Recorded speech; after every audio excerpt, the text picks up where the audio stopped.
Halo, Assalamualaikum warahmatullahi wabarakatuh.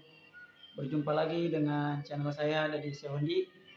Gimana kabarnya teman-teman hari ini? Semakin baik dan semakin sangat baik. Itu yang saya harapkan, mudah-mudahan pada hari ini teman-temanku semua sudah berada di dalam suasana yang sangat sehat, sudah berada di dalam kehidupan normal seperti biasa dan sudah berada di rasa yang sehat yang luar biasa. Oke? Ya. Saya selalu berdoa mudah-mudahan teman-teman pada hari ini tuh ada perubahan yang dilakukan oleh teman-teman, baik dari pola makannya, pola tidurnya, terutama pola tidur ya teman-temannya agar selalu dijaga supaya fit gitu kan. Terus juga pokoknya ya olahraganya juga seperti itu. Teman-teman terima kasih yang sudah bergabung di channel saya dari Sehundi. Kemudian bagi yang baru menemukan channel ini silahkan jangan lupa yang mau subscribe silahkan di subscribe dulu channelnya. Kemudian di share video ini linknya gitu kan. Kemudian yang mau bertanya silakan di kolom komentar sebanyak-banyaknya, nanti insya Allah saya akan jawab ya seperti komen-komen pada sebelumnya gitu kan. Oke teman-teman, kali ini saya akan ngomongin tentang apa ya, ada yang mau saya bahas ya tentang self healing, tahu kan ya. Nah, self healing itu apa ya, kita bangkit dari trauma atau tentang penyakit mental lah gitu kan. Artinya kita belajar untuk memberdayakan diri kita. Karena kita tahu sebetulnya anxiety, psikosomatis itu bisa dikurangi gitu kan, diminimalisir oleh kita sendiri gitu kan. Bisa sih juga untuk dari psikiater bisa, kemudian dari psikolog juga bisa. Tapi sebetulnya kita ada yang namanya self healing ataupun ya pemberdayaan diri ataupun untuk meningkatkan rasa percaya diri kita gitu kan setelah kita mengalami uh, penyakit mental ini ya. Kenapa saya sih mengatakan penyakit mental ya, karena memang saya sendiri ngerasa penyakit ini emang penyakit mental gitu kan. Bukan berarti yang namanya dengan kelainan mental itu orang gila saja, bukan. Seperti saya dulu juga saya ngalamin. Ya beberapa orang juga kan, saya sambil belajar juga ya teman-teman, saya sambil belajar kemudian sambil juga mempelajari tentang penyakit ini gitu kan. Sebetulnya apa yang mesti kita lakukan, apa yang harus kita perbuat gitu kan. Kita harus mencari betul-betul yang menjadi akar permasalahannya, kenapa kita sampai bisa terkena penyakit ini gitu kan. Nah, sebetulnya kita bisa dengan self healing gitu kan. Bagaimana sih cara melakukannya gitu kan? Bagaimana sih supaya kita bisa keluar dari anxiety psikosomatis ini? Kan penyakit mental itu banyak macamnya ya teman-teman. Salah satunya yang mungkin kita kenal dengan anxiety disorder atau gangguan kecemasan. Jadi ada anxiety doang, ada anxiety disorder gitu kan. Nah, self healing ini ada beberapa tips yang memang harus dilakukan oleh teman-teman gitu kan di rumah. Kemudian bisa juga mungkin teman-teman ya melakukan itu dengan bantuan orang lain gitu kan. Karena memang kalau misalkan kita tidak yakin dengan penyakit ini, yang terjadi itu adalah banyak hal-hal yang memang tidak akan terjemahkan oleh kita. Saya sudah menulis 7 tips untuk kita self healing. Mudah-mudahan video ini bermanfaat untuk teman-teman dan mudah-mudahan teman-teman juga bisa mempraktikkan, karena memang ini tidak butuh obat ya. Artinya hanya bisa dilakukan oleh teman-teman di rumah gitu kan. Nah, yang pertama itu teman-teman menerima kenyataan dan keadaan pada diri kita. Nah, yang paling sulit itu kita menerima kenyataan dan keadaan pada diri kita, karena saya sendiri dulu ketika saya mengalami anxiety, yang saya rasakan saya cuma sendiri gitu kan. Saya ngerasa sendiri, saya doang yang seperti ini, yang sakit seperti ini cuma saya. Padahal di balik itu semua teman-teman bukan satu orang dua orang gitu kan, ribuan orang gitu kan, ribuan orang terkena penyakit seperti ini. Ya, nah kita harus belajar menerima kenyataan dan keadaannya. Belajar menerima kenyataan. Kenyataannya apa? Kenyataan kita terkena penyakit anxiety, GERD seperti ini dan psikosomatis. Keadaannya kita harus juga menerima. keadaan makan kita yang sederhana, keadaan pola pikir kita yang memang harus dijaga, keadaan pola hidup kita yang harus diatur, pola makannya yang benar-benar yang harus dijaga. Jadi keadaan kita itu harus menerima. Kemudian keadaan kita yang perubahannya dulunya seorang pemberani, dulunya seorang yang mungkin istilahnya sering bahagia, kemudian bebas bekerja, keadaannya sekarang berbalik. Kita tidak bisa lagi bahagia, kita tidak lagi bisa kerja, keadaan fisik kita juga menurun dengan sebelumnya. Nah, itu keadaannya kita harus terima, dan itu semua kita harus rubah gitu kan. Harus rubah dengan tetap kita mengedepankan bahwa kita itu masih produktif untuk melakukan pekerjaan. Jadi jangan kita lemah dengan apa yang kita rasakan, akhirnya kita istilahnya tidak punya pekerjaan ataupun tidak punya penghasilan gitu kan, atau tidak produktif ya dalam tanda kutip. Nah, jadi yang pertama adalah menerima kenyataan dan keadaan diri sendiri. Yang kedua itu adalah jangan menyerah. Jangan menyerah dengan apa? Dengan keadaan. Dengan keadaan kita yang sekarang. Kita yang banyak sensasi, kita yang istilahnya masih dihantui rasa takut, dihantui rasa cemas. Jangan menyerah dengan keadaan itu. Kita harus bangkit. Kita harus keluar.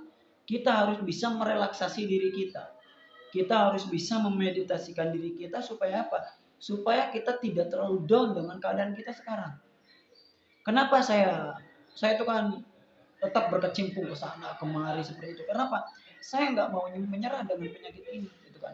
Saya nggak mau istilahnya digurui oleh penyakit ini. Saya nggak mau terlalu dibawa larut oleh penyakit ini. Jadi kita sedikit-sedikit kita up, sedikit-sedikit kita up supaya kita semangat diri kita ada lagi, supaya diri kita, jati diri kita bangkit lagi, supaya kita jangan sampai terjadi kata menyerah, gitu kan? Kemudian yang ketiga, buat list apa penyebabnya.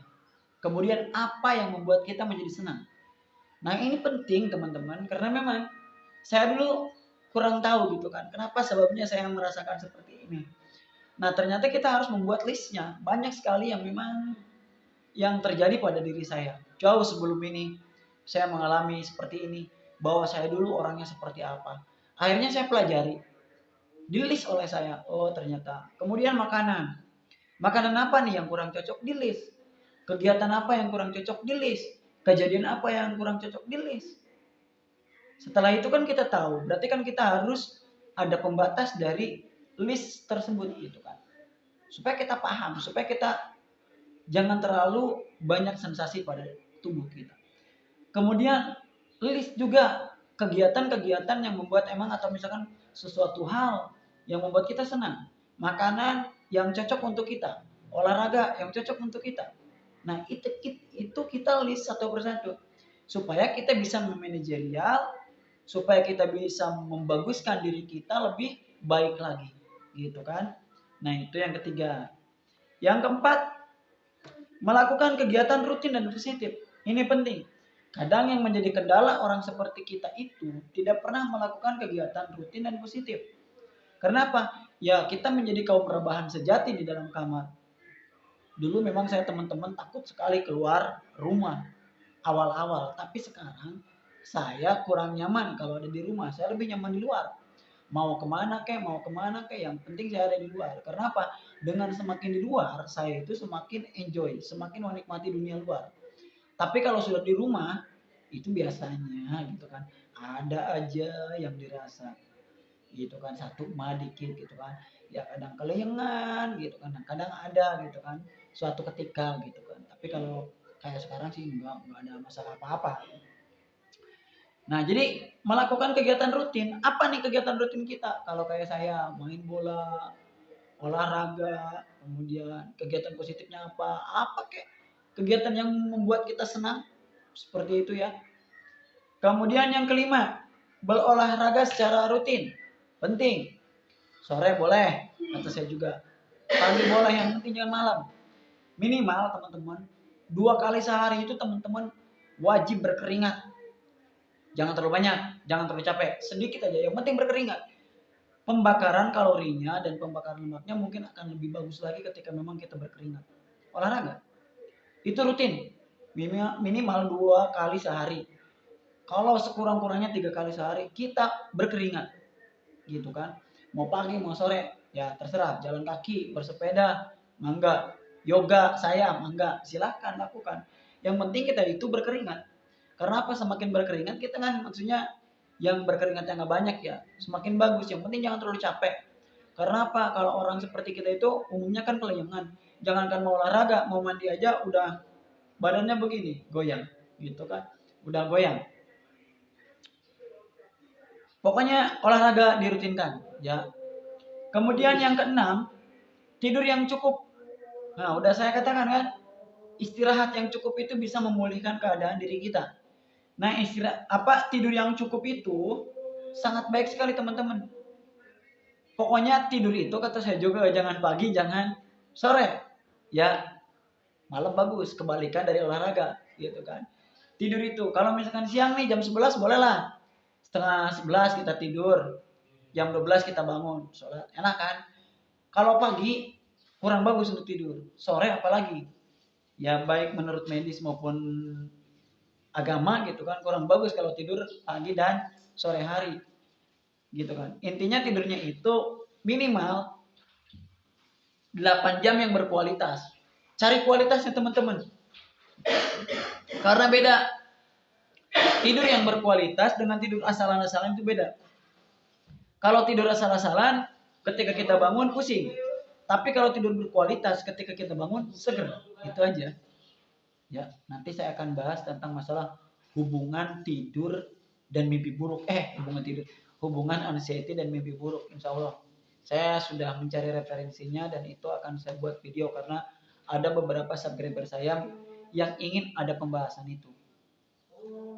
Yang terakhir adalah berdoa. Jangan lupa ini ibadah. Kita pasrahkan sepasrah-pasrahnya kepada Tuhan yang Maha Esa. Kepada Sang Pencipta diri kita. Apapun yang terjadi mungkin itu sudah kehendaknya. Kita berusaha. Berusaha itu jangan kendor gitu kan. Jangan 1 kali 2 kali. Ayo terus cari obat yang murah dan meriah. Gitu kan. Tapi jangan jadikan beban juga. Jadi santai aja. Kalau ada orang yang ngasih solusi, coba ini. Jangan beli. Coba. Ya nggak apa-apa gitu kan. Yang penting kita ikhtiar tetap berjalan jangan sampai terputus. Kemudian berdoa pagi, siang, sore, istighfar dalam hati siang, sore. Karena apa? Itu mungkin obat yang terbaik yang kita bisa lakukan untuk mengurangi rasa kecemasan pada diri kita. Jadi gitu teman-teman. Ya, ini yang disebut dengan self healing. Tapi untuk bahas apa namanya kalau pengertian self healing sendiri silakan teman-teman bisa cari di Google gitu kan. Saya hanya memberikan tips saja. Mudah-mudahan tips ini bermanfaat untuk teman-teman dan mudah-mudahan juga teman-teman selalu disehatkan. Salam sembuh dari saya, dari Sehundi. Wabillahi taufiq wal hidayah. Wassalamualaikum warahmatullahi wabarakatuh.